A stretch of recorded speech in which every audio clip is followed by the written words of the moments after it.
reka mbabwize ukuri, Imana izadufashe abantu bo munsi y'ubutayu bwa Sahara basi tujye mu ijuru. Uzi ko batarinejeje n'Abanyamerika basi mubeho ufite buri kimwe, hanyuma uzabure n'ijuru basi uzaba upfuye kabiri. Mbere kujya mu iteraniro ryarimo abantu bavuga ubutumwa nk'umunani, uwa mbere avuga ibiryo, n'uwa kabiri ibiryo, n'uwa gatatu ibiryo, n'uwa kane kugeza ku wa karindwi bose batubwiye ibyo kurya. Icyababaje ni kimwe, ni umwanya natanze nicaye, ibyo byababaje gusa. Ntabwo Yesu yapfuye ngo tubone ibiryo, ntabwo Yesu yapfuye ngo tubone ibyo. Yesu yapfuye ngo tubone uburuhukiro bw'imbere mu mutima, ibindi ni inyongera.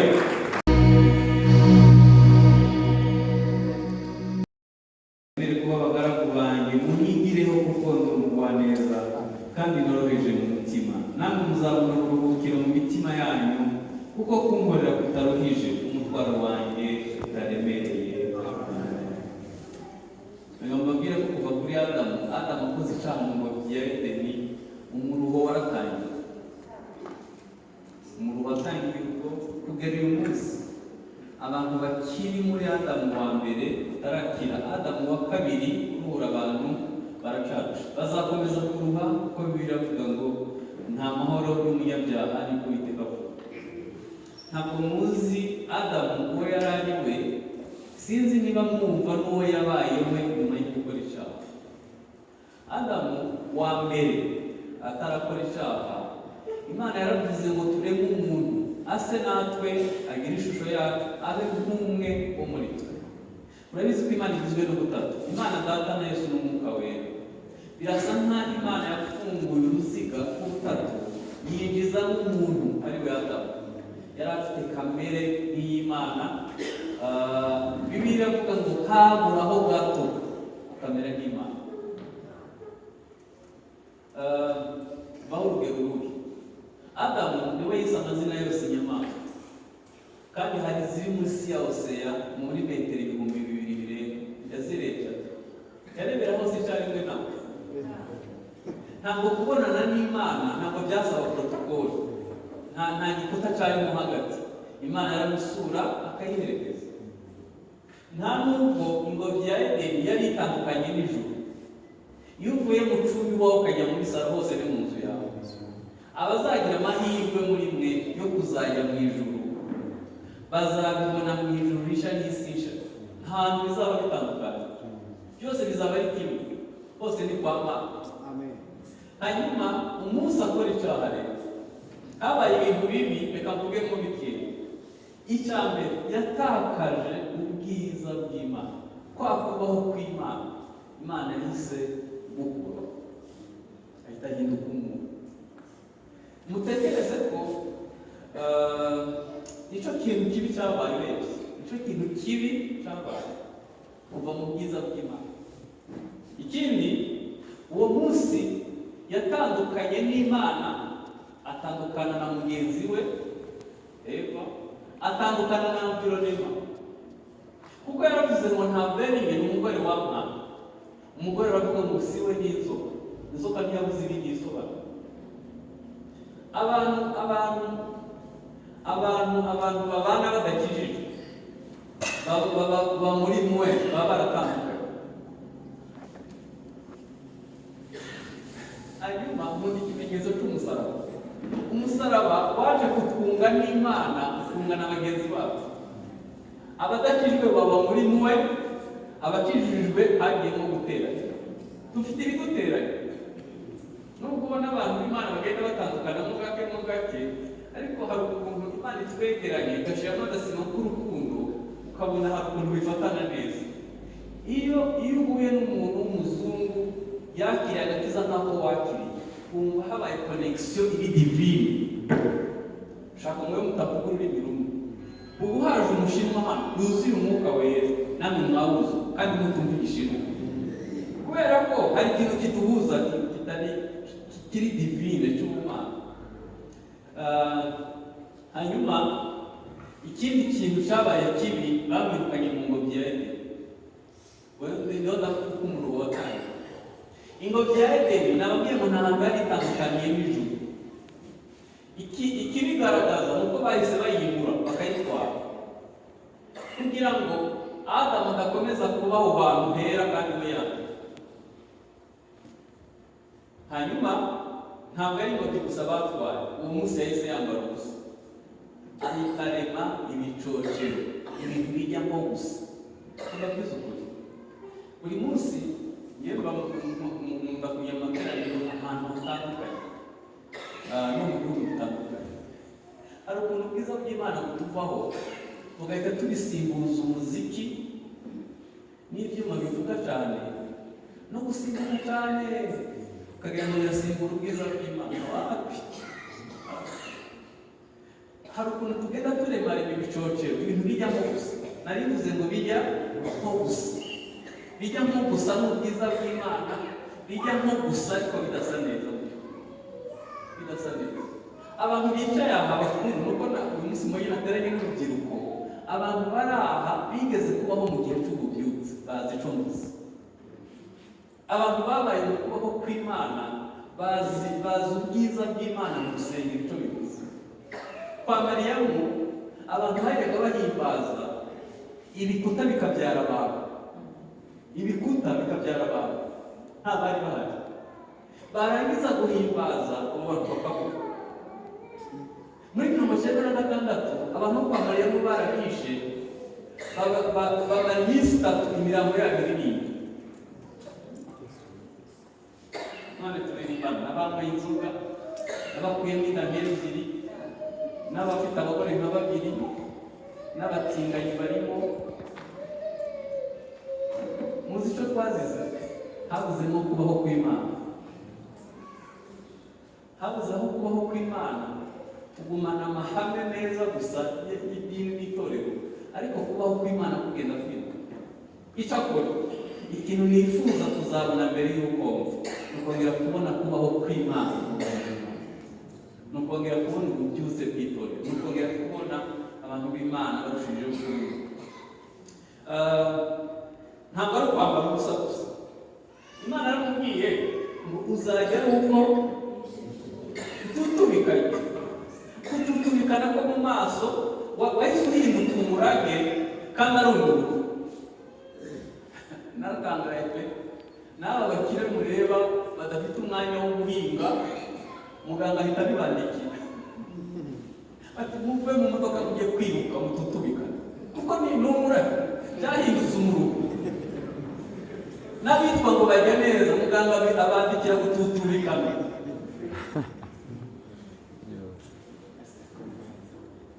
Uzafungura ari ukututubikanye mu maso.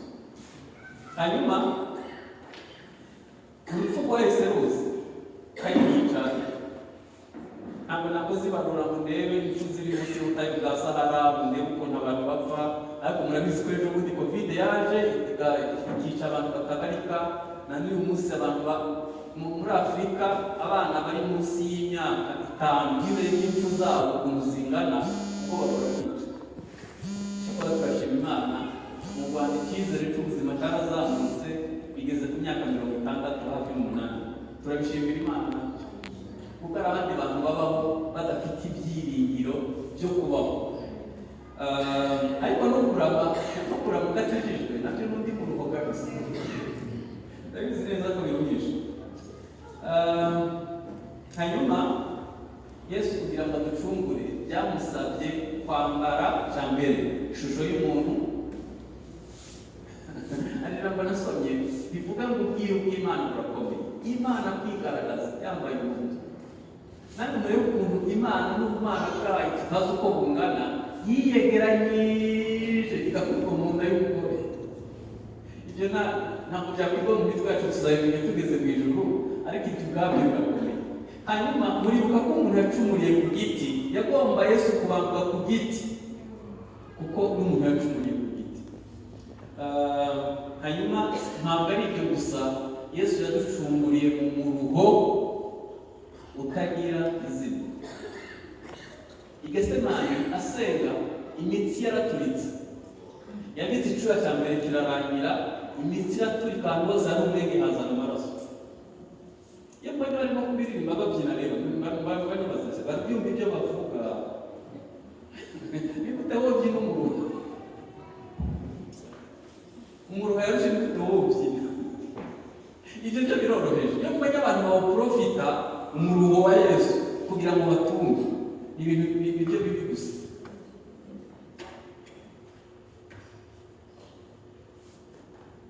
Hari abantu bagereye nk'abasitari kabisa.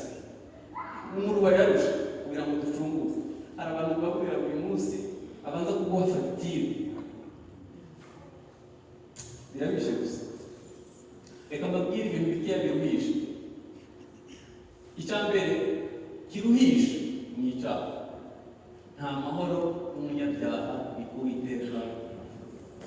Ntabwo ndi burondora ibyaha, nta mwanya nabona subiraje kuvuga, ariko umutima w'icyaha urarushe ndabizi. Ntibisaba ubuhanuzi, ntibisaba ngo bakurondore, ntibisaba ikindi kintu. Urabizi niba ubitse icyaha mu mutima wawe urarushe. Icya kabiri kiruhisha ni amaganya y'isi.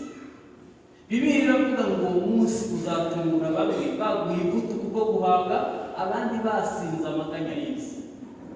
Dufite impande ebyiri, bamwe barahaze cyane kandi nabyo biraruhisha, hanyuma dufite urundi ruhande rwasinze amaganya y'isi kubera imibabaro myinshi. Ndashimira Kristo ajya turuhura nta n'ibifatika duhaye, tukaririmba mu bw'umwameza n'amahoro. None byago n'amahoro bwari kubera ko twakiriye uburuhukiro bw'imbere. Ikindi kiruhisha ni ubwoba bw'ejo hazaza. Ubwoba bw'ejo hazaza. Uzi ko umuntu yiga akubwira ngo sindiga nzabona akazi, ararangiza no kwiga ntawabimubwiye, ariko kubera gusa ubwoba bw'ejo ubwo nshatse se nzabyara. Nta muganga yamupimye bamubwire ko atabyara, ariko gusa ubwoba bw'ejo. Nabonye imibare yo mu ibarura y'umwaka ushize ivuga ngo abakobwa ukuntu ari benshi kuruta abahungu, ariko mpita nibuka abahungu babwiye ngo nta bakobwa bagihari. Uzi kugira ngo ugire ubwoba ushaka kugeza ubwo wemeza ko mu Rwanda nta bakobwa bahari aribo benshi kuruta abahungu. Hanyuma ikindi kintu kiruhisha ni ubuzima budafatika, ni ubuzima burimo imibabaro, burimo inzara, burimo kubura iby'ibanze. Bijya bimbabaza iyo mbonye umuntu w'imyaka nka 50 ataragira amahirwe yo kujya guhaha. Iyo mvuze mu byo mbigitangaza bari bacunga bagiye kwiyarura. Abantu bose batarajya guhaha tubabona. Ubundi muri ya triangle y'ubuzima urabizi ko iby'ibanze mu kujya kwambara, mu mutekano, mu kuba udafite ubwoba, ibintu nka bene ibyo nibyo by'ibanze. Ntabwo ushobora kugira ibitekerezo byagutse umaze imyaka ingana utarabona byibuze ikinyamubanga. Biragoye. Reka mbabwize ukuri, Imana izadufashe abantu bo munsi y'ubutayu bwa Sahara basi tujye mu ijuru. Uzi ko batarinejeje n'Abanyamerika basi mubeho ufite buri kimwe, hanyuma uzabure n'ijuru basi uzaba upfuye kabiri. Hari abantu bariho umunsi umwe najyanye umukwe na madamu, hanyuma tureba ukuntu urubanza ruteguye, ukuntu ubukwe buteguye, turabireba ahita arangiza ngo hajya turi kujya ngo twarapfuye. Kubera ko hari abantu bariho mu bifatika badafite icyo bifuza. Kimwe mu bintu bivuna ni ukubura iby'ibanze by'ubuzima.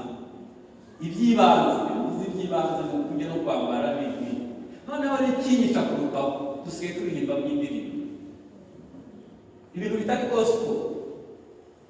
Indirimbo 60% zigizwe n'amatiku, n'inzara, n'ibikomere, n'imibabaro, ibintu twakwigiriye. Ntabwo ari gospel n'uburozi. Murabona biba byarafekisi imitekerereze yacu n'imyizerere yacu, bigahinduka ikibazo kituruhisha. Hari abantu benshi utavuga ngo ndashimira Imana narariye, kuko iwabo nta muntu n'umwe usonza ibibaho. Nta muntu ubura ibiryo, nta muntu ubura imyambaro, nta muntu ibyo leta n'umukene wabo arahembwa. akora leta iramuhemba. Rero ntabwo wajya wumva ngo ndashimira Imana yarangabura.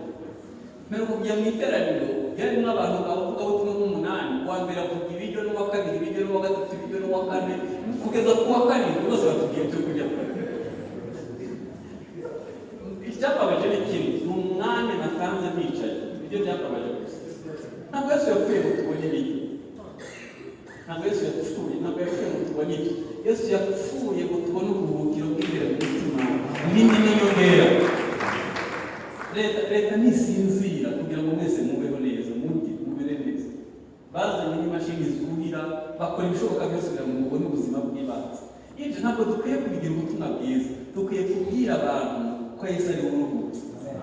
Hari abantu nzi badafite ikibazo cy'ibiryo, badafite ikibazo cy'imyambaro, bafite ikibazo cy'icyaha n'ukuntu bakira umutima ubacira urubanza. Dukwiye kugaruka ku butumwa bwiza. Ikindi kiruhisha ni idini riraruhisha we. Ubundi mu madini niho abantu bakagombye kuba baruhukira. Nahoze ndeba kuri Pastors Care mu rubuga rwo muri Amerika, nahabonye ibintu bibabaje. Reka mbabwire ibyo nasomye. Amatorero muri Amerika buri mwaka hatangira amatorero 4,000. Hanyuma ikibabaje, amatorero 7,000 afunga buri mwaka. Hanyuma umwaka ushize abapasiteri 1,500 bavuye mu rusengero bari ku murimo w'ubupasiteri kubera umuruho. Ikindi 78% bitwa n'indwara zo mu mutwe, stroke. Kubera baruhira aho bakagombye kuba baruhukiye. Maze akababaza, Yesu yaje ngo turuhe cyangwa turuhuke? Yuko tumukorera tuje. Yavuze ngo kunkorera kuruhije n'umutwaro wanjye nawe nturemereye. Hanyuma abakristo 3,500 buri munsi bava mu rusengero muri Amerika. Umwanya muri Amerika gusa, reka mbabwire inkuru yasohotse ku gihe.com ejo bundi. Iravuga ngo mu Rwanda mu mibare y'ibarurisha mibare y'umwaka ushize, iravuga ngo Abanyarwanda 390 babayeho nta dini bagira. Yo mu mwarayishoboye. Mwebwe mubona mugira ngo ni ibintu bisanzwe, ariko ngewe nk'umumisiyoneri nzi icyo bivuze. Iyo abavuka batangana ubwinshi, iyo itorero ritabwiriza ritamenya imibare y'abantu bavutse, byibuze ngo abakizwa barusha ubwinshi abavutse muri munsi y'umurongo. Noneho utekereza ko dufite 390 badafite idini basengeraho. Bazinutse narebye komenti ndeba n'icyo abantu bavuze. Abantu benshi bafite ibikomere mu nsengero, niyo mpamvu bari kuzizinukwa ku muvuduko uri hejuru. Abari mu Rwanda. Ikindi kiruhisha mu buzima, ubwo sinagaruka ku idini birushe. Shakora hano iwanyu ho muraruhutse nta kibazo. Urabona ukuntu mwambaye muraruhutse. Ariko umuntu barushaka kugira abandi kuruhuka, warushaka kugira abandi urukundo ntabwo agira.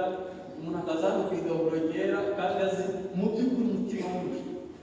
Ugakorera Imana wimyoza, ugakorera Imana witotomba, utabikunda, ugakomeza kuza gusa, ariko umutima wawe. Yesu yahaduhaye ngo tuharuhuke. Kuki tuharuhuke? Aha hantu hakwiye kuba nk'isoko tuza tukaruhukiraho, hanyuma tugahamagara n'abandi kuruhukiraho twaruhukiye, tukabohereza kuruhura abandi, bikaguhererekane. Ni iki Imana yashakaga. Ariko Satani yaratwinjiranye kugeza ubwo turuhira aho twagombye kuba turuhukira. Kandi turuhijwe bitakagombye kuturuhisha. Hanyuma ikindi kiruhisha ni ukubaho udafite iyereko, udafite iyishuri, ukabaho ubuzima buri mu kirere, utazi ngo ndapfa he, niba nzapfa, niba nzabaho, ntabwo mbizi. Ntabwo aricyo Yesu ashaka. Pasiteri umushumba yigeze kuvuga, yavuze ngo bariya abashumba bacu bakuru nabo tugiye ko nyine tubigiraho, ariko yavuze mutanumva ntekereje ikintu. Ngewe simfite imyaka myinshi, ariko nanone si mikeya. mfite ubwoba ko iyo maze iyo imyaka maze sinshobora kuba nsigaje indi mwana kujya kuri mpari nubwo nazaba mpari sinazaba ngifite imbaraga zo kubwiriza. None ko iminsi ihita vuba ikigenda benshi bapfa, iminsi yawe urimo kuyikora bwite. Uzi ko Pawulo yashaka kuvuga ngo meze nk'ibiswa ku gicaniro soje urugendo rwa nyamahoro. Iyo umuntu aba atagira iyerekwa abaho ubuzima budafite igisobanuro. Ntabwo uzi ko urimo gusaza, ntabwo uzi kuzapfa, ntabwo uzi, hanyuma urimo gushukwa n'imbaraga z'ubuto.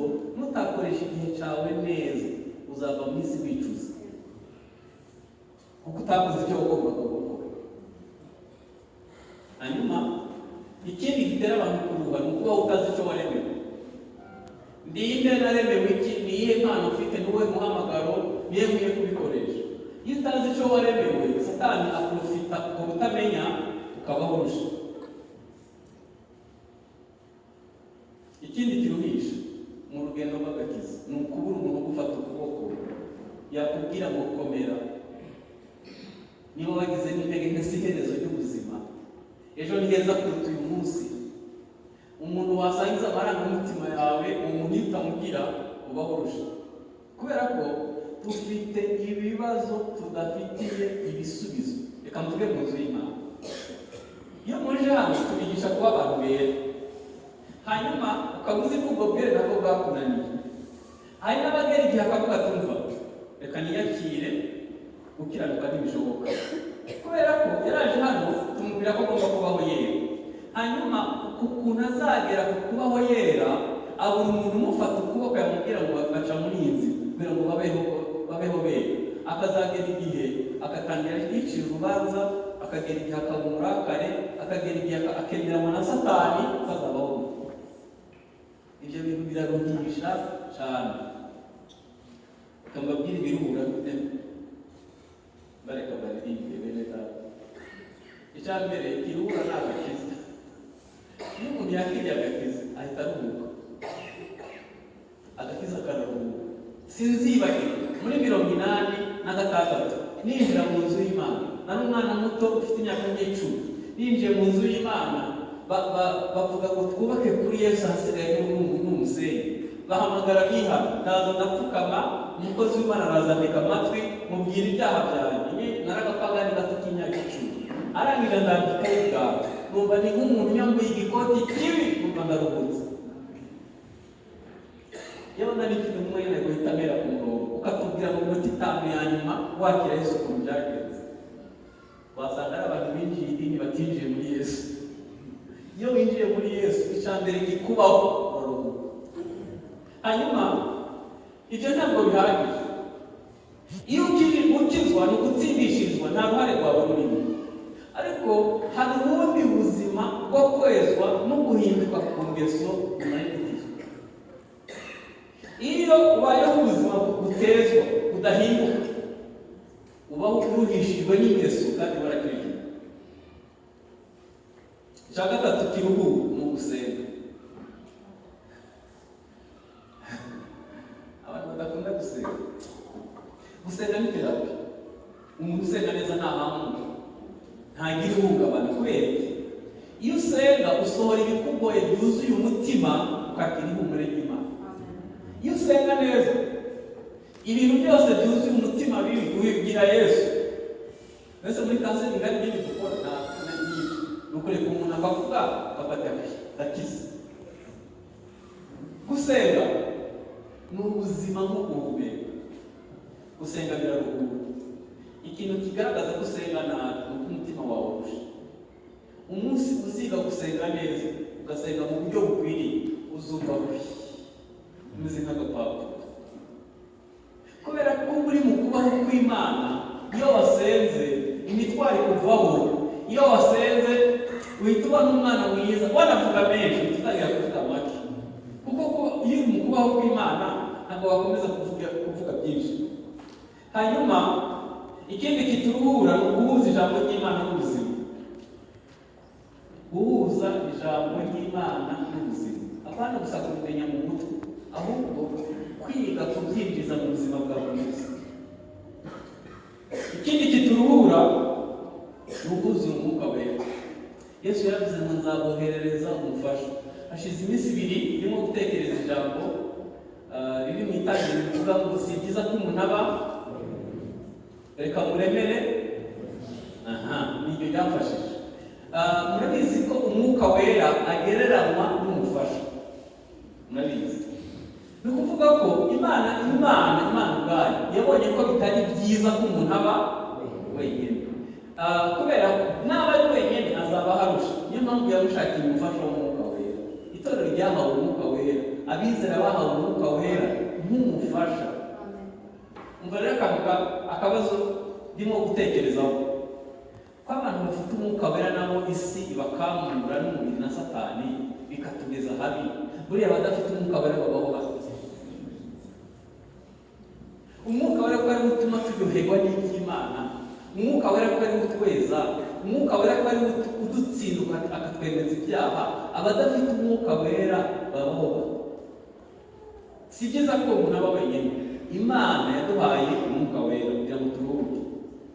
Ikindi kidufasha kuruhuka ni ukugira umukasana, no kugira umuntu ushobora kugutega amatwi, wakwaturira wagize intege nke, wasangiza amarangamutima yawe. Ni ukugira umuntu ugufata ukuboko, umwe navuze atagucira urubanza. Iyo umufite muraganira ukafataho, uzi ko ngize arizo umuntu wicaye ku pasiteri wawe ni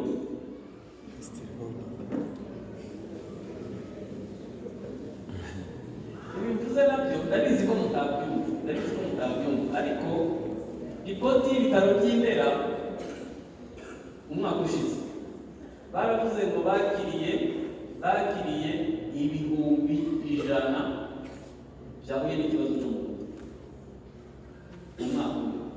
Ni ukuvuga ngo buri kwezi bakira byibuze abantu 10,000. Mwene data umwe yarambwiye ati yewe nkora ikintu kijya kimbabaza kuruta ibindi ni igihe haje pasiteri yahuye n'ihungabana, cyangwa ntabwo umuririmbyi cyangwa umudiyakoni n'inzi mu rusengero yahuye n'ikibazo cyo mu mutwe biranyica. None ni gute abari hanze bazahungabana n'abari mu nzu y'Imana nabo bagahungabana aho bakagombye kuba baruhuka? Pasiteri wawe ninde muntu ugutega amatwi? Muzi ikibazo dufite hano, dufite ikibazo cy'umunsi utatwemera kuvugisha ukuri, sibyo? Umuntu akabaho adafite uwo abwira, nta n'uwo yizeye, kugeza igihe wanzura ko nta muntu mwinshi urimo. Aranduheruka kuba turi muri konferanse, hanyuma barampagurukana barambwira ngo pastor, ngo Bibiliya iravuga ngo ntukizere umuntu, ngo hanyuma muri ibyo aribyo ngo bibwire Yesu niba inshuti yawe gusa. Okay, bemeranywa namwe, ariko ngewe ndabizi ko mfite umuntu ugutega amatwi uraruhuka. Abandi bemera nk'uko urakoze. Hanyuma ikindi kiruhura ni ukugira Yesu umwami, apana Yesu nk'umukiza, Yesu nk'umwami w'ubuzima bwawe. Kubera ko buri nguni yose y'ubuzima Yesu ayinjiramo. Yesu amenya uko uje n'umujinya wawe, ukabwegurira amafaranga yawe, inshuti zawe, amahitamo yawe, ejo hazaza hawe. Ibyo bintu byose iyo ubimweguriye uhita wumva uruhutse, kubera ko Satani aprofita icyumba kirimo umwijima utahaye Yesu, akahifashisha agahora gucisha bugufi.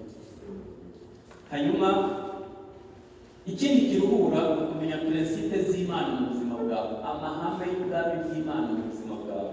Icyanyuma ni refreshment. Ntabwo nzi icyo mu Kinyarwanda, ariko ni uburyo dusubira inyuma umuntu akitekerezaho kugira ngo ashake uburuhukiro. Abasirikare bo muri Amerika bari muri Afghanistan, nabizi ko bose bataje, bagezeyo babapimye indwara zo mu mutwe, basanga 1/2 bose barwaye mu mutwe, kubera ko amabombe yarakubise, bapfushe inshuti zabo bareba n'amaso. Imyaka bamaze mu rugamba bifite icyo cyakoze ku bwenge bwabo. Hanyuma babasubiza inyuma, bagira igihe cyo kubapima kugira ngo barebe imibereho y'ukuntu bamerewe. Niba urwara n'isi na Satani n'umubiri n'ubuzima buri hanze aho, utajya ufata igihe cyo gusubira inyuma ngo witekerezeho ushake imbaraga, uzaba urusha. ugiye kurwanya. Abigishwa mu nzira y'Emawusi, Yesu yapfuye bareba, kandi bo bari bazi ko aje kuba umwami bakaba abaminisitiri. Hanyuma ikibabaje, apfuye basubira Emawusi bababaye, bagenda bavuga umubabaro bahuye nawo. Yesu aza aho bari arababwira ngo ibyo muvuga ni ibiki, bamwuka inabi, ni wowe muturage utuye i Yerusalemu utazi ibyahabereye, kuko twari dufite n'ibyiringiro apfuye. Ngo atangira kubaganiriza, ubumva imitima yabo inezero, ngo bagenda umubabaro ugabanuka, ariko ntibamumenye kubera umubabaro mwinshi. Ngo bageze mu kirorero cy'umuhana, ngo baramwinginga ngo akomeze kubabwira ayo magambo meza. Bigeze aho bazana ifunguro, afata umutsima arawushimira, bibuka uko yabigejeje mu cyumba cyo hejuru, amaso yabo arahumuka bamenya ko yari Yesu. Bibiliya iravuga ngo basubira i Yerusalemu bafite inkuru nziza. Icyampa iki gitera kigasiga amaso yawe ahumutse. Umugati w'ijambo ry'Imana uzanyura hano ugasiga ubonye Yesu mu yindi maso, kubera ko umutima wawe ushobora kuba utsikamiwe n'umubabaro muri angere runaka ntavuze, ariko inkuru nziza bafitiye Yesu araruhuka. Nigeze kuruhira mu rugo rwanyu, twese dukijijwe na madamu, turi abantu beza, ariko mfite umuruho watabizi. Noneho kuko ari bucura, wowe nta kibazo, iyo ajyamye wasinziriye nta ngorane. Noneho njyewe nkareba kuri turafu aho yasinziriye ndebe agakangu kariho ndireba, ntigeze sinziriye. Uzi ikintu cyambayeho? Mu mezi 6 gusa nasanze umubara rugeze mu mugongo, umusatsi wari maze nibona kabuze ko uziko mpfuye, kandi nta nubwo nari burishijwe n'ibyaha baruzi. None mwese tukabonye kubiko usibye kwirangira no kuyaguraho, kubera ko protokole y'idini n'ukuntu batwigishije mu itorero n'ahandi uvuka n'ubufura bw'iwanyu, ibintu byose mbese ukamenya kwihagararaho. Ubu ntiwakwemera Yesu kurushe akakuruhura, akakohereza kuruhura abandi. Tunabije amaso dusenge. Ngendangije kuvuga kandi abateguye intego Imana ibahumurisha, Yesu niwe ruruhukiro. Data umubwiza ukuri yifuza kukuruhura. Nsaba umushumba Paruwasi ashaka ko dusengana hamwe, umunyakuri kuri uyu mugoroba ashaka kubwira Yesu ngo kuruhura. Ibyo kuruhura we mubizi na nyine, wavuke umwanya wawe ufatanye gusenga.